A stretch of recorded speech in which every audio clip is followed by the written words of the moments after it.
Assalamualaikum warahmatullahi wabarakatuh. Puji syukur atas kehadiran Allah Subhanahu wa Ta'ala, yang mana berkat rahmat dan hidayahnya lah sehingga kita masih diberinya nikmat kesehatan, sehingga kita dapat melakukan perkuliahan kita pada hari ini. Di sini kami dari kelompok 6 yang akan membahas materi mengenai teori pendidikan. Baiklah, sebelumnya izinkan saya untuk memperkenalkan nama-nama anggota kelompok kami. Yang pertama, saya sendiri, Trisya Hayuni. Di sini saya selaku moderator sekaligus pembacaan materi. Dan yang kedua, Ana Zakiyati Fahiro yang akan memaparkan materi. Dan yang ketiga ada Marisa Cahya Puspita yang akan memaparkan materi. Baiklah, di sini kelompok kami akan menjelaskan tentang pengertian teori, dan yang kedua pengertian pendidikan, dan yang ketiga pengertian teori pendidikan menurut beberapa aliran. Baiklah, di sini saya akan menjelaskan materi pertama yang berjudul pengertian teori.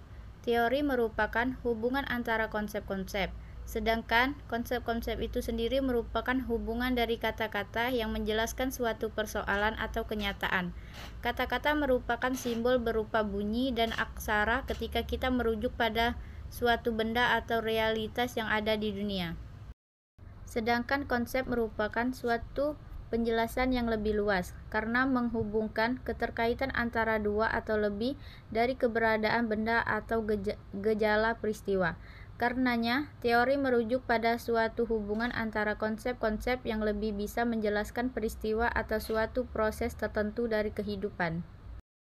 Adapun teori menurut para ahli adalah, menurut Littlejohn dan Karen Post, teori ialah sebuah sistem konsep yang abstrak dan hubungan-hubungan konsep tersebut membantu kita untuk memahami sebuah fenomena atau kejadian.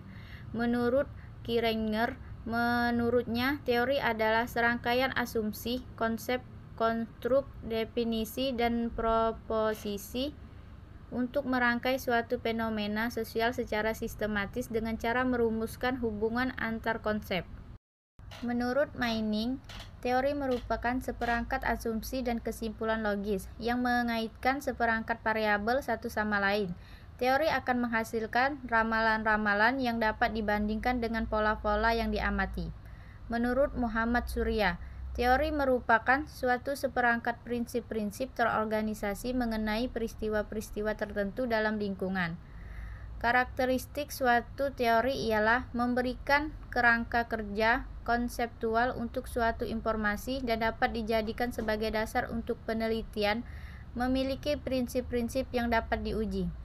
Pengertian pendidikan dalam Kamus Besar Bahasa Indonesia disebutkan bahwa pendidikan adalah proses pengubahan sikap dan tata laku seseorang atau kelompok orang dalam usaha mendewasakan manusia melalui upaya pengajaran dan pelatihan.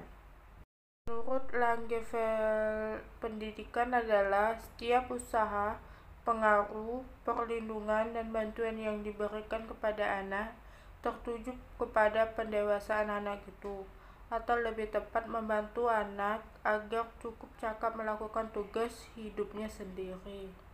Menurut John Dewey, pendidikan adalah proses pembentukan kecakapan fundamental secara intelektual dan emosional ke arah alam dan sesama manusia.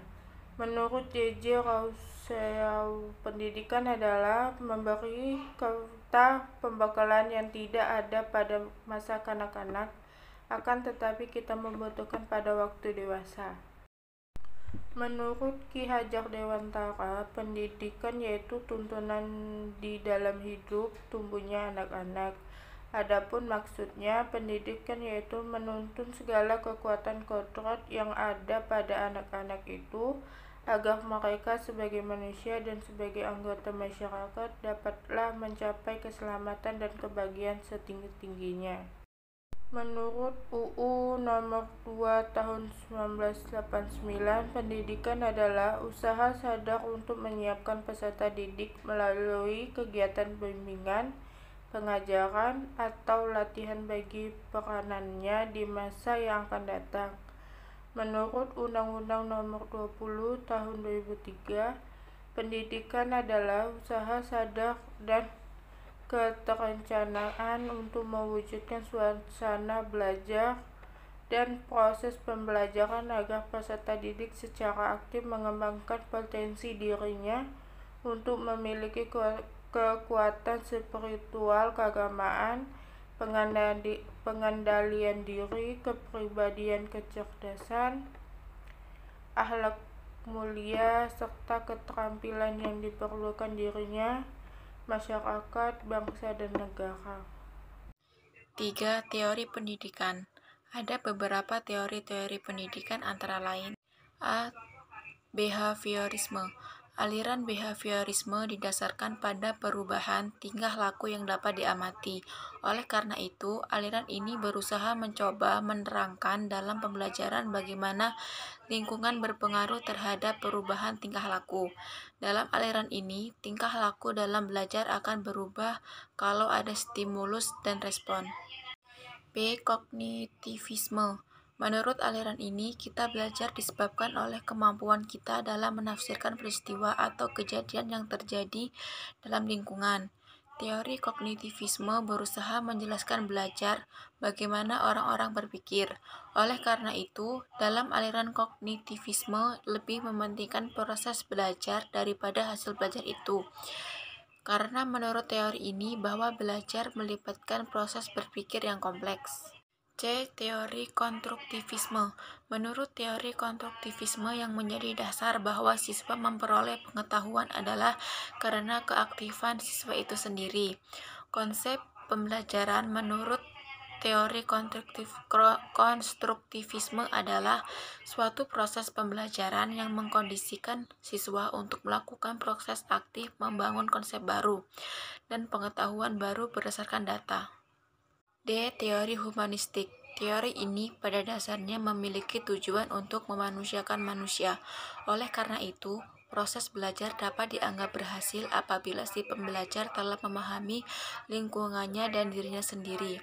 Dengan kata lain, si pembelajar dalam proses belajarnya harus berusaha agar lambat laun ia mampu mencapai aktualisasi diri dengan sebaik-baiknya.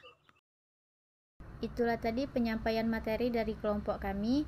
Kami memohon maaf apabila banyak kesalahan kata dan kepada Allah kami memohon ampun. Kami akhiri. Wassalamualaikum warahmatullahi wabarakatuh.